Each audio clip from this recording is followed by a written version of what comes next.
चेन्नई नगर के सभी सम्माननीय नागरिक बंधुओं, माताओं, बहनों, मैं बहुत आभारी हूं आप सभी का और विशेष रूप से श्री शोभाकांत जी का, प्रदीप भाई का, निरंजन भाई का, मेघानी भाई, इन सब का बहुत आभारी हूं कि इन सब की प्रेरणा से मुझे आपके बीच में एक ऐसे विषय पर बात करने का मौका मिला जिन विषयों पर मैं पहले बात नहीं करता था।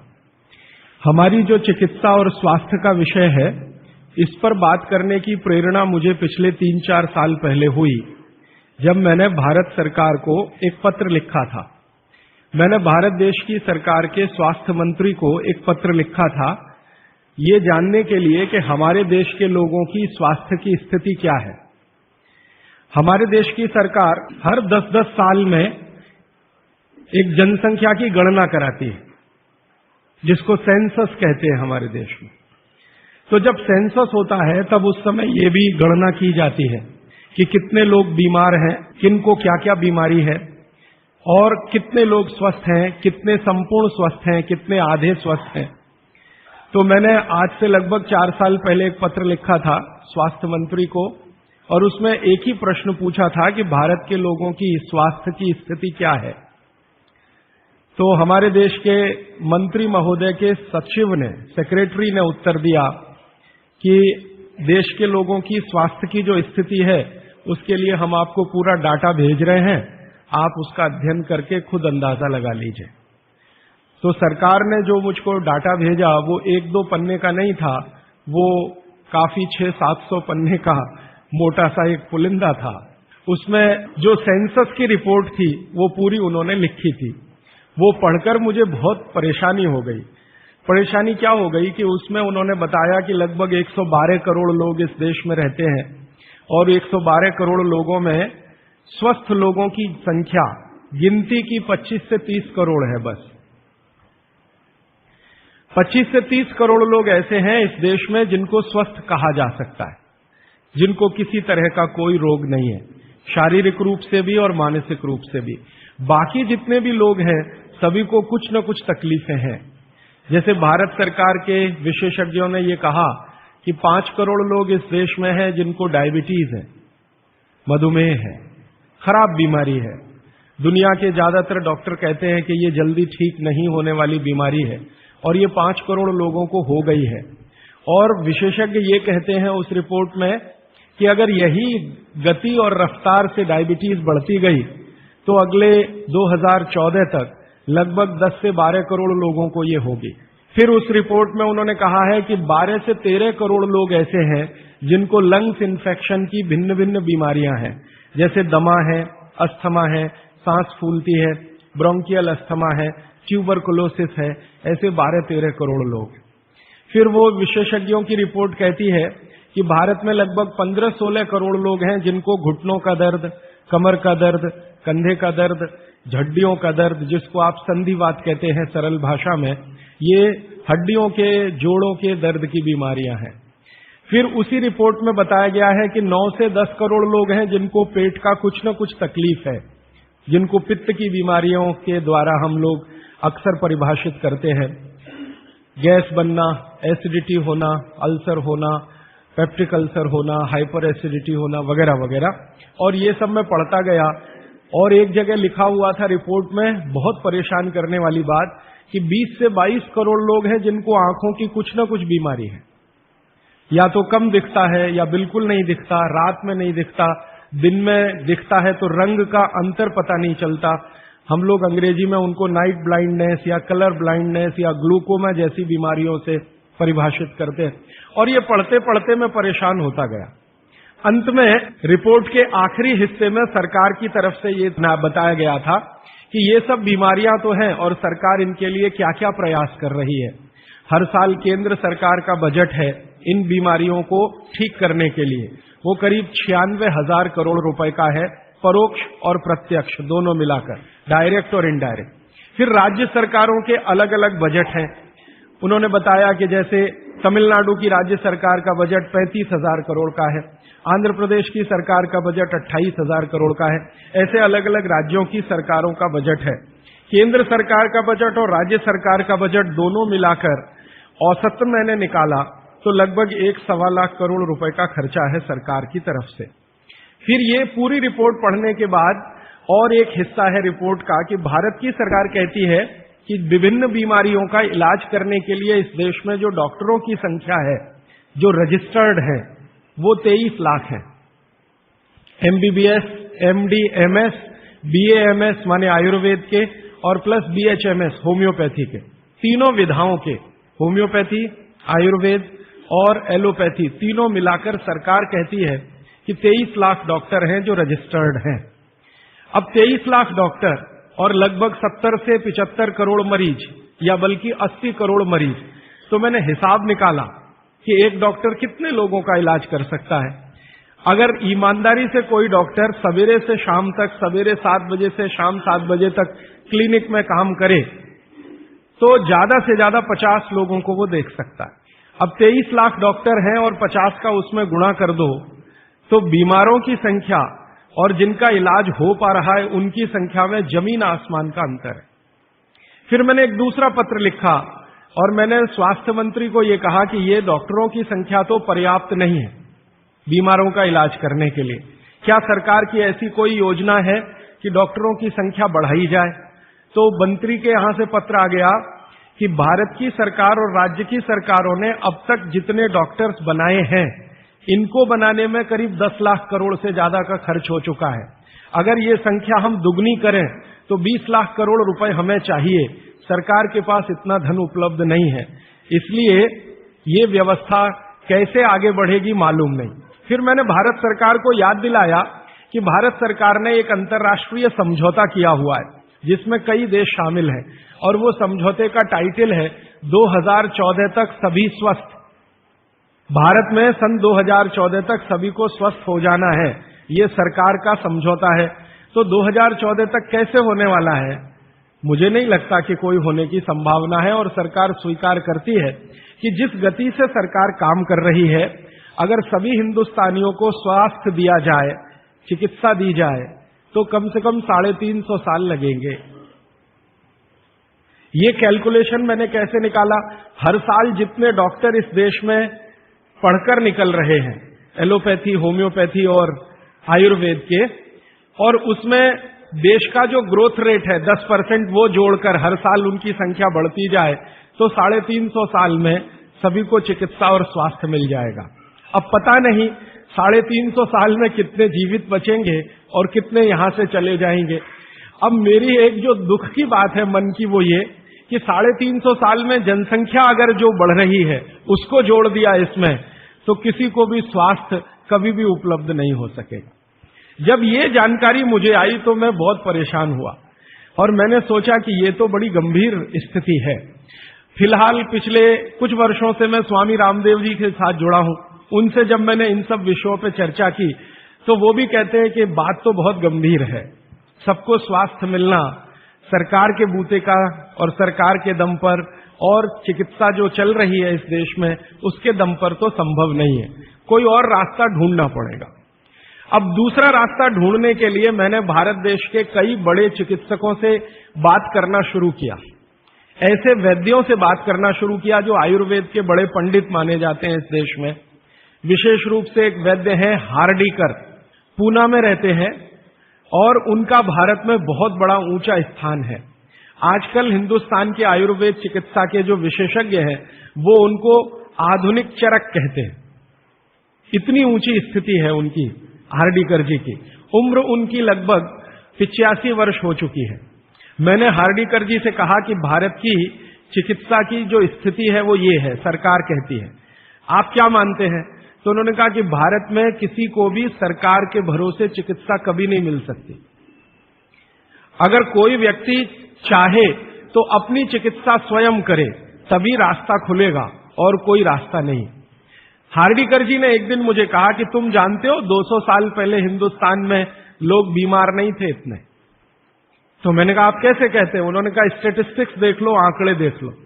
तो 200 साल पहले के भारत के लोगों के चिकित्सा और स्वास्थ्य के आंकड़े मैंने इकट्ठे किए जो अंग्रेजों की सरकार के द्वारा तैयार किए गए थे, क्योंकि उस समय भारत में अंग्रेजों की सरकार चलती थी।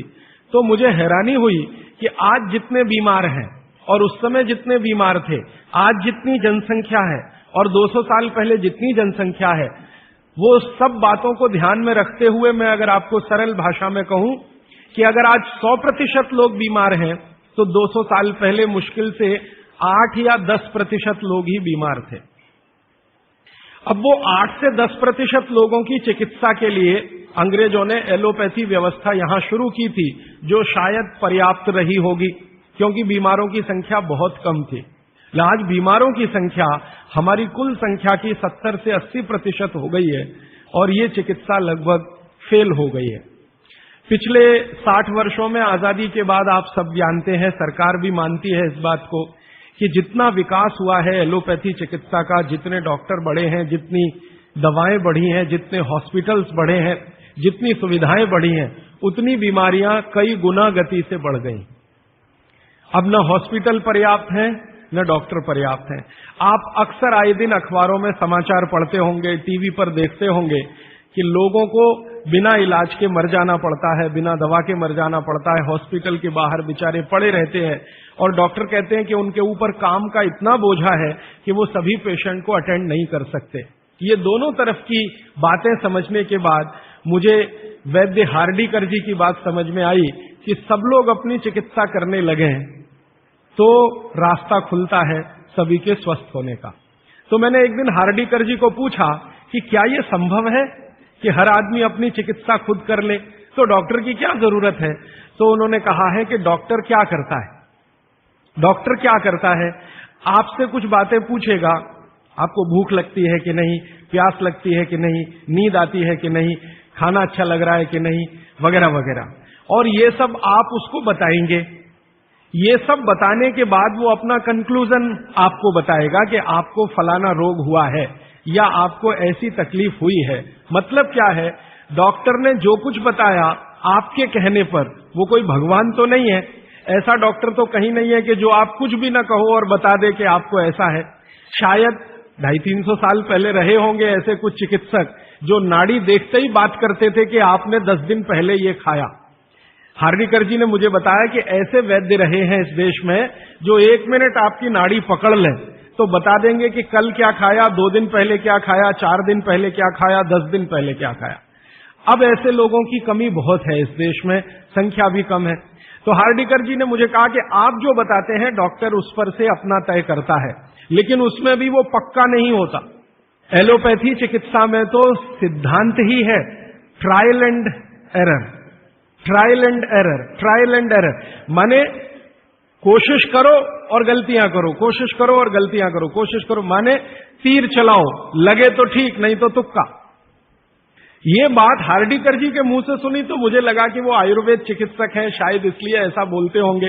फिर मैंने ये बात कंफर्म करने के लिए एलोपैथी के कई बड़े डॉक्टरों से बात की, बहुत बड़े बड़े डॉक्टरों से बात की, दिल्ली में, मुंबई में। वो कहते हैं कि देखो बात तो सही है लेकिन हम इसको जाहिर में नहीं कह सकते, माने आप जैसे लोगों के सामने नहीं कह सकते कि हम सब ट्रायल एंड एरर पे काम करते हैं, हम सब तीर चलाते हैं, लग जाए तो ठीक है नहीं तो तुक्का है। माने आपका जो इलाज किया जाता है वो एक कुछ एजम्पशंस के आधार पर है, कंफर्म कुछ भी नहीं है उसमें। काम कर गया तो ठीक है, नहीं तो आप तो मर ही जाएंगे। डॉक्टर कहेगा मैंने तो बहुत कोशिश की, अब मैं क्या कर सकता हूं, और आप चुपचाप अपने पेशेंट की डेड बॉडी लेके वहां से चले आएंगे। मैं आपको एक बहुत गंभीर बात कहना चाहता हूं। हिंदुस्तान के एलोपैथी चिकित्सा के शीर्षस्थ डॉक्टर जो इस देश में हैं, उनकी एक संस्था है, वो संस्था की एक कॉन्फ्रेंस में मैं चला गया था गलती से। एक डॉक्टर मुझे पकड़ के ले गया था, मेरा जाने का तो कोई अधिकार नहीं था लेकिन डॉक्टर ले गया था। वो कहता था कि तुम सुनना बस बैठ के, हम बात क्या करते हैं, कुछ बोलना नहीं, कुछ कहना नहीं, रिएक्ट नहीं करना, बस सुनना, हम देखो क्या बातें करते हैं। तो उस कॉन्फ्रेंस में 3 दिन में बैठा रहा दिल्ली में। जो बातें होती हैं वो आपको सुना दी जाए तो आप किसी भी एलोपैथी चिकित्सक के पास नहीं जाएंगे। वो बिल्कुल इस तरह से बातें करते हैं जैसे कोई कसाई बकरे को काटने से पहले बात करता है। ऐसी स्थिति इस देश में आ गई है। फिर 3 दिन सुनने के बाद मैं परेशान हो गया, तो मैंने वो डॉक्टर से कहा मैं जाना चाहता हूं। उसने कहा अब तुम समझ गए हम लोग क्या हैं? तो मैंने कहा ये आपने मुझे समझाया क्यों? तो उन्होंने कहा तुम एक काम कर सकते हो जो हम नहीं कर सकते, कि ये बातें दूसरों को समझा दो। ऐसी स्थिति है।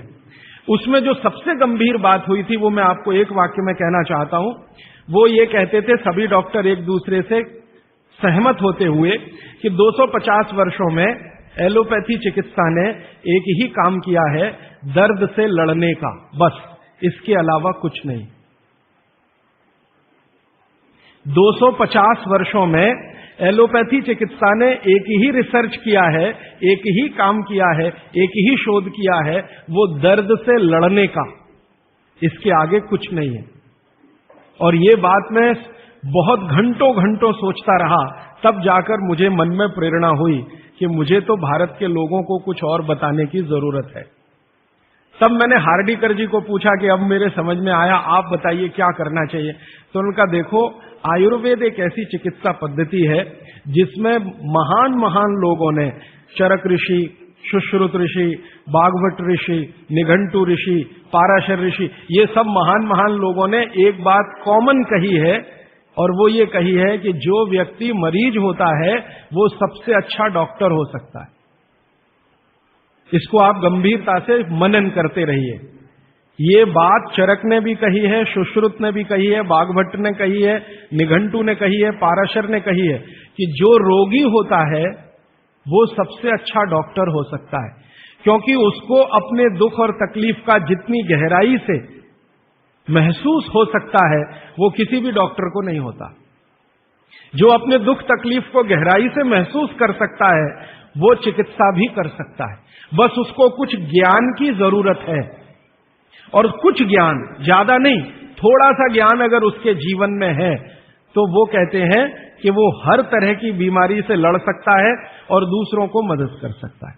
उनके इस वाक्य से मुझे बहुत प्रेरणा हुई कि जो रोगी है वो सबसे अच्छा चिकित्सक हो सकता है।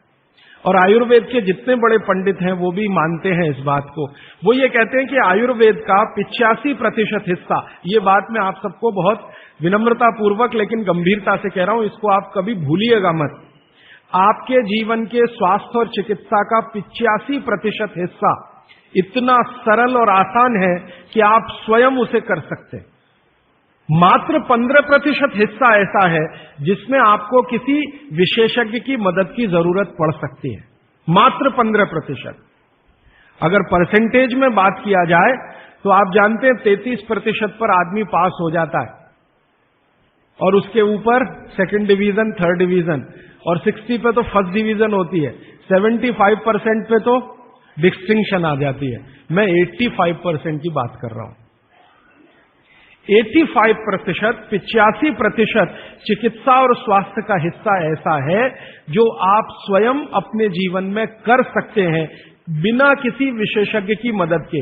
बस 15% हिस्सा है जिसमें किसी विशेषज्ञ की जरूरत है। और आपको मैं एक आगे की बात कहता हूं कि ये जो 15% हिस्सा है आपकी जिंदगी का जिसमें आपको विशेषज्ञ की जरूरत पड़ती है, ये हिस्से में सबसे कम बीमारियां हैं। सबसे कम बीमारियां, माने जहां आपको विशेषज्ञ की आवश्यकता पड़े आपके जीवन में, वो बीमारियों की संख्या सबसे कम है। और जहां विशेषज्ञ की जरूरत नहीं है आपको अपने जीवन में, वो बीमारियां सबसे ज्यादा है। इसका माने कि हम 85% तो डॉक्टर हो ही सकते हैं। कंक्लूजन इस बात का ये है। अब आप अगर 85% से और बेहतर डॉक्टर होना चाहते हैं तो बागवट ऋषि कहते हैं कि अपने शरीर को थोड़ा जान लीजिए, बस। और वो दूसरी महत्व की बात कहते हैं कि अपने भोजन को पहचान लीजिए।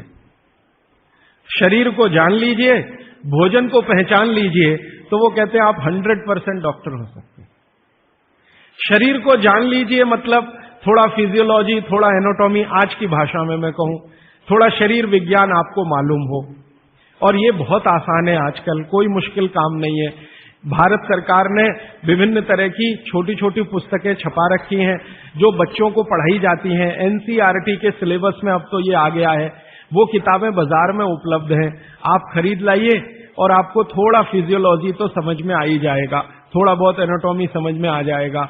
शरीर के क्या क्या अंग है, अंगों के क्या क्या उपांग हैं, हृदय है तो कहाँ है, लीवर है तो कहाँ है, किडनी है तो कहाँ है, लीवर का किडनी से क्या संबंध है, किडनी का हृदय से क्या संबंध है, आपस के उनके इंटर रिलेशनशिप है। अब तो एक चार्ट आता है कैलेंडर जैसा, मेरी आपको विनती है कि खरीद के एक टांग लीजिए अपने घर में, आपको भी मदद करेगा, आपके बच्चों को भी मदद करेगा। तो ये हिस्सा बहुत आसान है, मुश्किल नहीं है। बस इसमें जो मुश्किल हिस्सा है वो ये कि शरीर के अंगों के और उपांगों के जो नाम हैं वो जो भाषा में दिए गए हैं वो आपको थोड़ा कम समझती है, तो आप आयुर्वेद वाला ले लीजिए, वो आसानी से समझ में आएगा, उनके आपस के संबंध वगैरह वगैरह। मैं इस विषय पर ज्यादा नहीं जाना चाहता क्योंकि ये उपलब्ध है आपके सामने, और इसमें ज्यादा बात करूंगा तो समय खर्च होगा। आपको सिर्फ संकेत कर रहा हूं कि आज आप चाहे तो आज, नहीं तो एक दो दिन में कुछ ऐसी पुस्तकें फिजियोलॉजी एनाटॉमी की खरीद लें, नहीं तो एक कैलेंडर चार्ट आता है वो ले लें, 2-3 कैलेंडर के चार्ट आते हैं वो ले लें।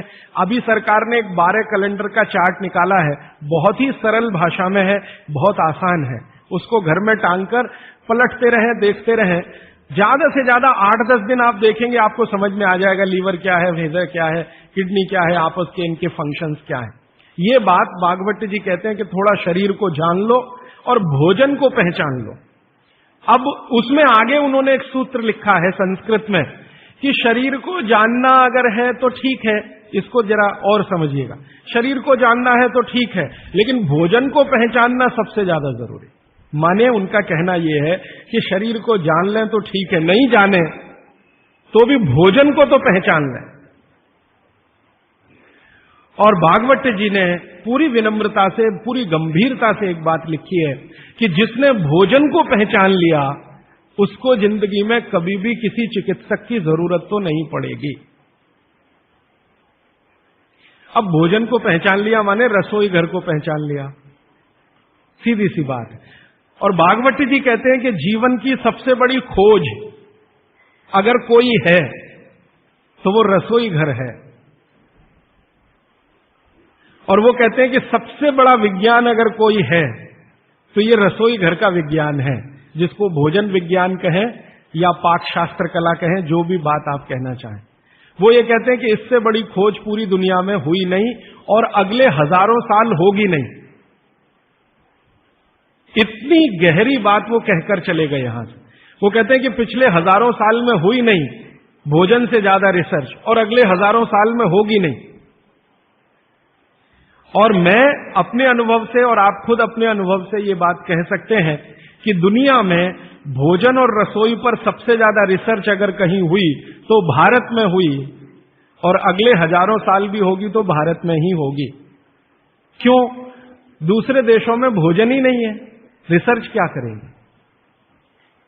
हो भोजन तब तो रिसर्च करें। आप में से बहुत सारे लोग यूरोप गए होंगे, अमेरिका गए होंगे, आप देखिए भोजन क्या है उनके पास, ले दे के एक पाव रोटी और डबल रोटी। अब वो आलू से खा लो या प्याज से खा लो, प्याज से खा लो कि आलू से खा लो,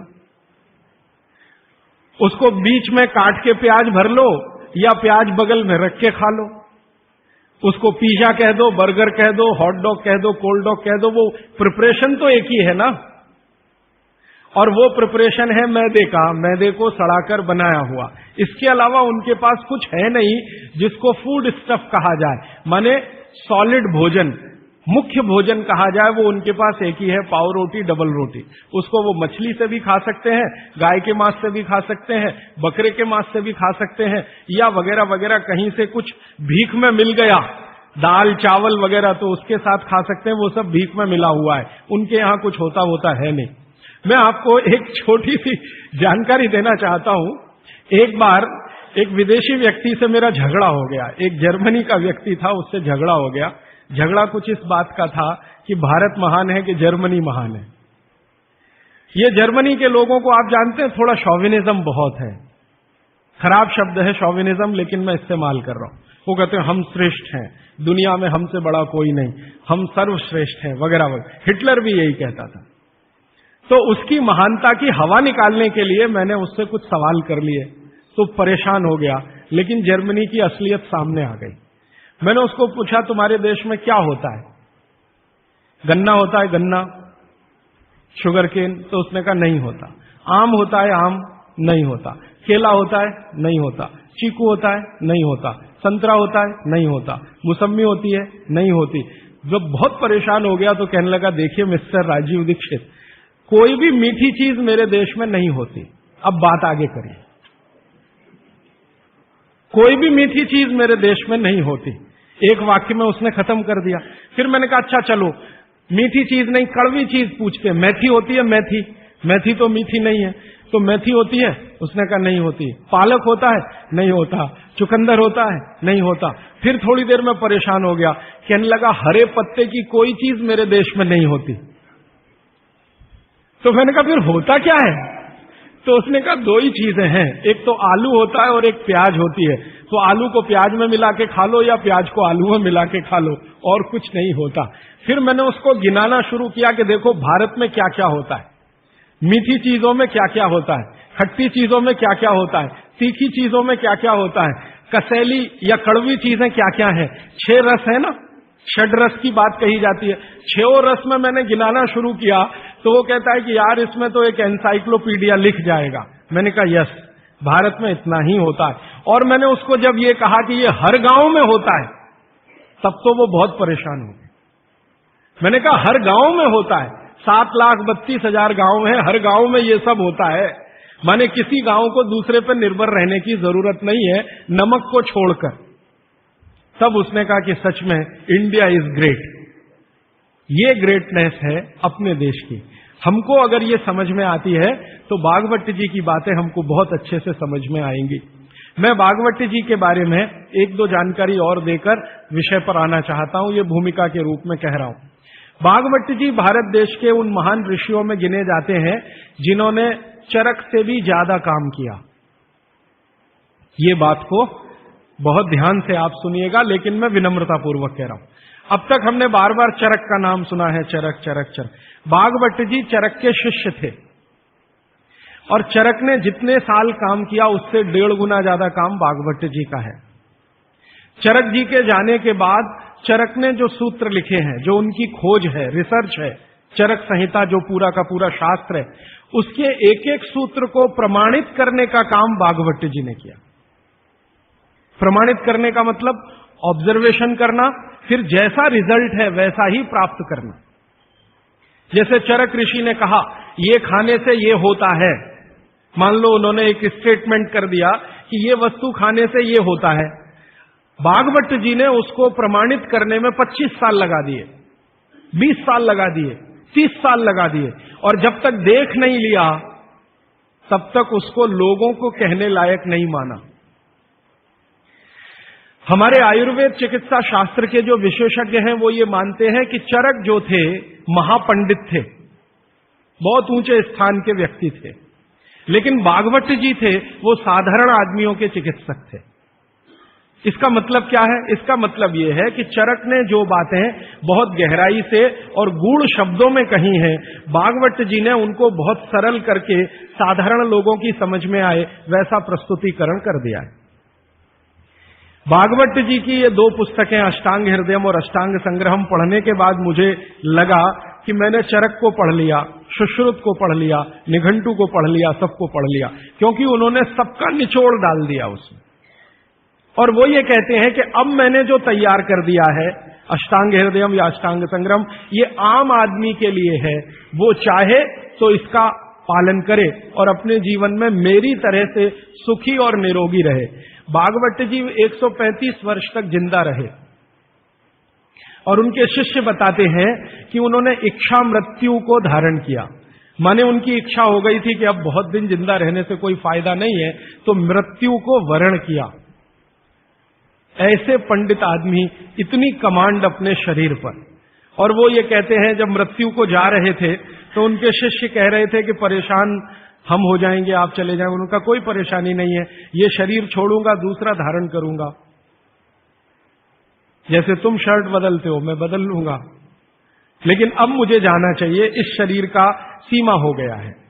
ऐसे व्यक्ति जिन्होंने मृत्यु को धारण किया अपनी इच्छा से, उन्होंने जो कुछ अपने जीवन में किया है वो 2 ही पुस्तकों में सारा समाहित है, तीसरी कोई पुस्तक उन्होंने लिखी नहीं।